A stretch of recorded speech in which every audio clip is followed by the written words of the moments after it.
بسم الله والحمد لله والصلاة والسلام على رسول الله. السلام عليكم ورحمة الله وبركاته.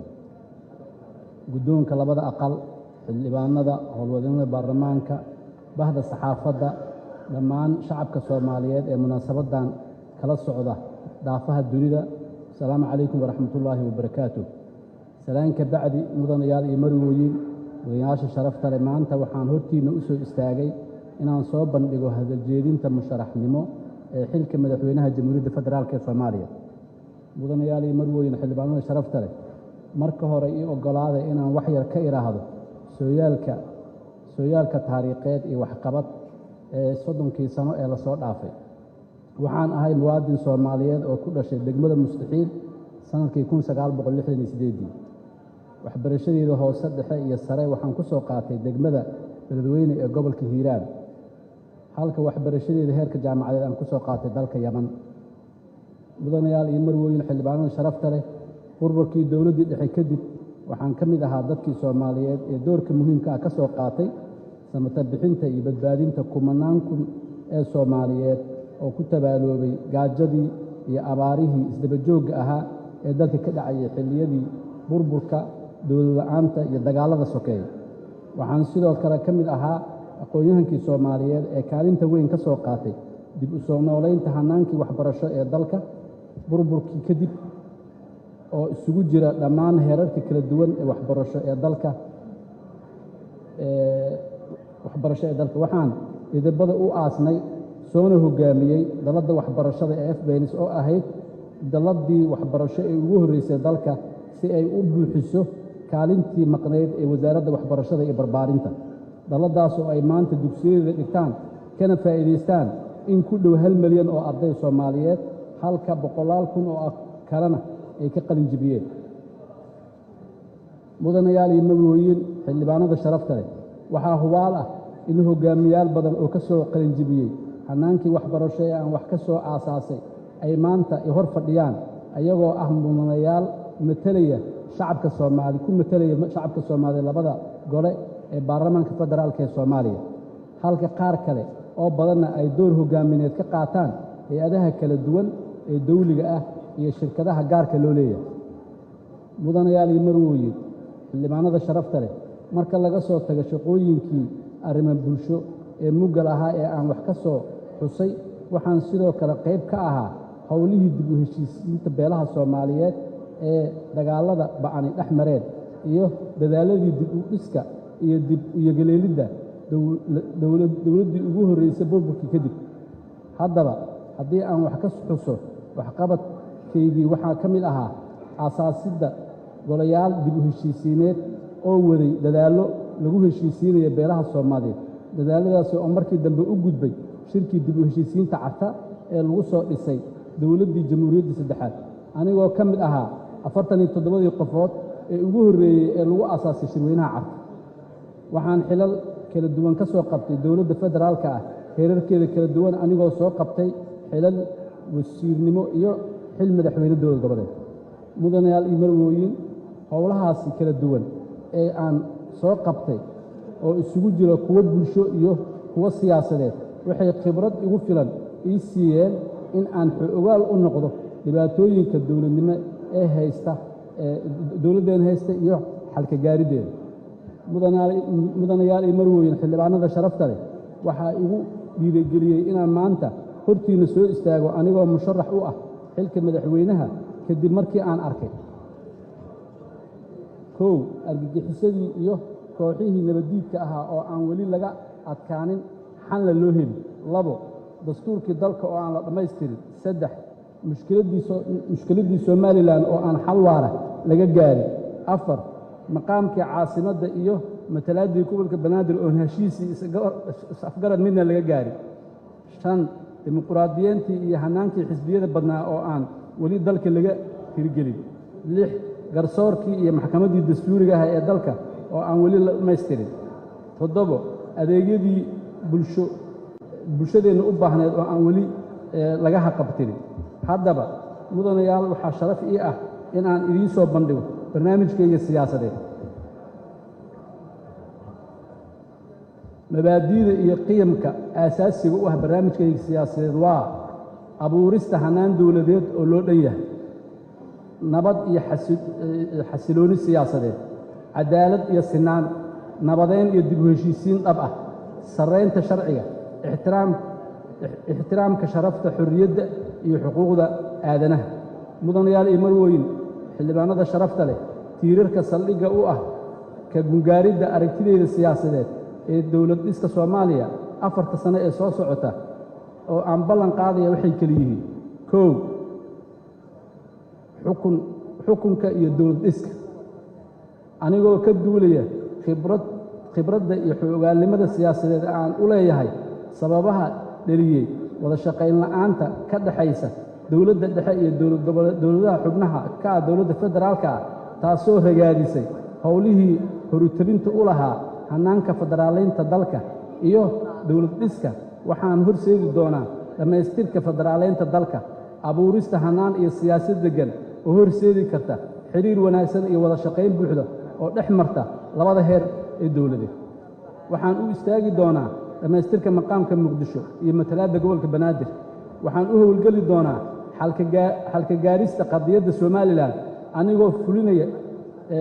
anigoo furaya wada hadallo dhab ah oo lala galo walaalaha Somaliland kuwaas oo horseedi doona midnimo iyo wadajir ay raalli ka wada yihiin labada dhinac waxaan ballan qaadayaa inaan muddo 2 sano gudahood ah ku dhammaystirayo dastuurka iyadoo laga ambaqaadayo talooyinka ay soo jeediyeen shacabka Soomaaliyeed iyo dowladaha xubnaha ka ah dowladda federaalka waxaan gacan weyn ku siin doonaa walayaasha sharci dejinta ansixinta iyo dhaqangelinta dastuurka waxaan xoojin doonaa kalsoonida ay shacabka Soomaaliyeed ku qabaan dowladooda anigoo ka shaqaynaya helista hanaan dowladeed ku dhisan hufnaan iyo isla xisaabtan waxaan ballan qaadayaa inaan dalka gaarsiin doono doorasho qof iyo cod ah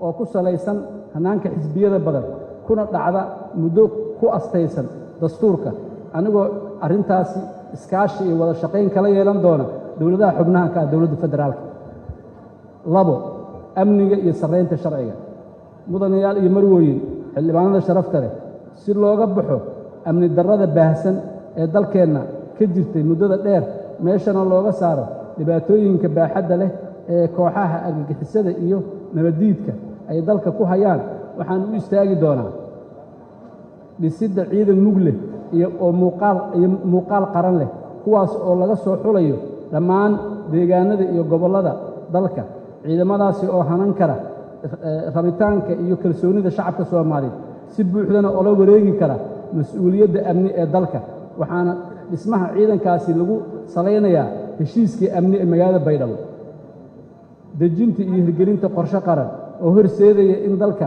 lagaga xoreeyo argagixisada iyo kooxaha nabadiidka ah muddo kooban gudahood ayadoo si xooggan oo baahsan loo wiiqayo awooddooda dagaal sirdoon iyo dhaqaale intaba xididda u siibidda afkaarta argagixiso ee ku dhisan xagjirnimada diineed ayadoo loo marayo abuurista barnaamijyo iyo qorshayaal wacyigelineed ee ka qayb qaadanayaan dhammaan qaybaha kala duwan ee bulshada dhammaystirka dhismaha hannaanka iyo heerarka kala duwan ee garsoorka dalka iyo dejinta qorshe lagu dhaqangelinayo helista garsoor iyo hannaan cadaaladeed oo hufan kaas oo hanan kara kalsoonida shacabka Soomaaliyeed ay ku qabaan hay'adahooda garsoorka dhammaystirka dhismaha golaha adeega garsoorka si loo helo garsoor hufan oo madax bannaan dejinta dhismaha maxkamadda dastuuriga ah ee dalka si meesha looga saaro isqabqabsiga hay'adaha dawliga ah heerarkooda kala duwan ayagoo lagu aasaasaya maxkamaddaasi muddo 2 sano gudahooda abuurista hanaan looga hortago musuqmaasuqa cuuryaamiyey hay'adaha dowladda iyo kuwa gaarka loo leeyahay iyadoo la tayeynayo lana xoojinayo guddiga madaxa bannaan ee la dagaalanka musuqmaasuqa 3 kobcinta dhaqaalaha dalka mudanayaal iyo marwooyin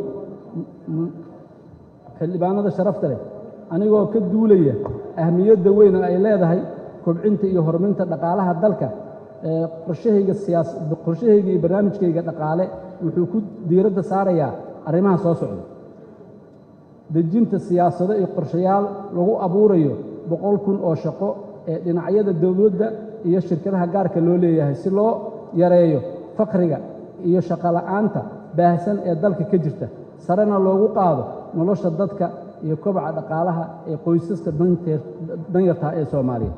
Dhiirigelinta wax soo saarka iyo ka faa'iidaysiga kheyraadka kala duwan ee dalka sida xoolaha, beeraha, kalluumaysiga iyo kheyraadka dabiiciga ah. Horumarinta siyaasado iyo xeerar kor loogu qaadayo fursadaha dhiirigelinaya maalgashiga, shaqo abuurka iyo hal abuurka si loo horumariyo ganacsiga dalka. Soo daabicidda lacagta shilin Soomaaliga ah oo qiimo iyo sharciyad dhammaystiran leh si meesha looga saaro adeegsiga iyo isticmaalka lacagaha qalaad. Horumarinta iyo tayeynta hannaanka iyo hay-adaha maaliyadeed ee dalka si ay kalsooni buuxda ugu helaan shacabka Soomaaliyeed iyo hay-adaha maaliyadeed ee dunida. Dadejinta soo saarista shidaalka iyo kheyraadka dabiiciga ah ee kala duwan ee dalka si dadka Soomaaliyeed ay uga qabeelaan kheyraadka dalkooda. Dhiirigelinta iyo hirgelinta heshiiska wadaagga dakhliga kheyraadka dabiiciga ah si ay uga faa'iidaystaan dhammaan shacabka Soomaaliyeed. Gaarsiinta hiigsiga yoolalka deyn cafinta dalka ayadoo loo howlgelayo shuruudaha iyo hannaanka lagama maarmaanka u ah deyn cafinta si dalku u gaaro isku filnaansho dhaqaale.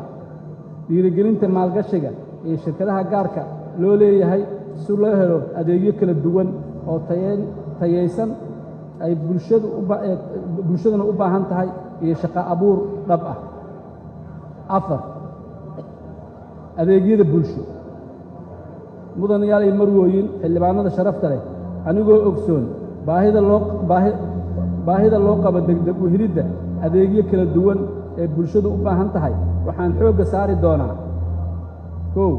Baahinta iyo tayeynta kaabayaasha waxbarashada dalka ayadoo loo howlgelayo lana horumarinayo manhaj qaran oo la falgelaya dhaqanka suuban ee ummaddeenna iyo midkeenna kan diinteenna, kaasoo la jaan qaadi kara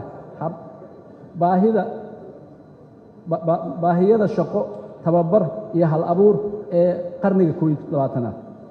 Dhiirigelinta in dadkeennu yeeshaan xirfadaha aqooneed,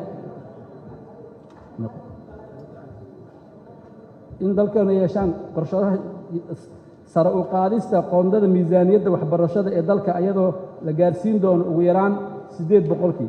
Baahinta iyo tayeynta xarumaha caafimaad ee dalka si bulshada loogu helo adeeg caafimaad oo bilaash ah. Tayeynta iyo baahinta iyo baabi'inta cudurrada faafa. 5. Siyaasadda arrimaha dibadda. Waxaad la wada socotaan in xilliyadii la soo dhaafay uu gaabis ku jiray siyaasaddeenna arrimo dibadeed, taasoo ina dhaxal siisay in dalkeennu yeelan waayo saaxiibo joogto ah oo had iyo jeer garab iyo gaashaan u ah. Haddaba siyaasadda arrimaha dibadda siyaasaddeeda waxay ku salaysnaan doontaa ilaalinta madaxbannaanida dhuleedbadeed iyo cireed ee Jamhuuriyadda Federaalka ee Soomaaliya, ixtiraamka sinaanta iyo madaxbannaanida dowladaha, siyaasad dhexdhexaad ah oo ku dhisan in wixii khilaafa lagu xalliyo wada hadal iyo wada xaajood. Mudanayaal iyo marwooyin xildhibaanada sharafta leh, runtii iyo gebagabadii waxaan hortiina ka ballan qaadayaa haddii aad i doorataan inaan dhowro ilaaliyana dastuurka iyo shuruucda dalka kala duwan ee dalka, anigoo uga turaya dalka wax kasta oo gelin kara qalalaaso siyaasadeed, dhaqaale iyo mid amni, inaan dhiso ummad midaysan oo dib ugu heshiisa wixii soo maray si ay u samaysato mustaqbal wanaagsan. Guntii iyo gebagabadii, mudanayaal iyo marwooyin, waxaan si xushmad iyo qadarin ku jirto idinkaga codsanayaa in aad isiisaan iguna aamintaan codkiinna qaaliga ah, ina doorataan xilka madaxweynaha Jamhuuriyadda Federaalka ee Soomaaliya si aan ugu adeego dalkayga iyo dadkayga. Wabilaahi tawfiiq. Assalaamu calaykum waraxmatullaahi wabarakaatu.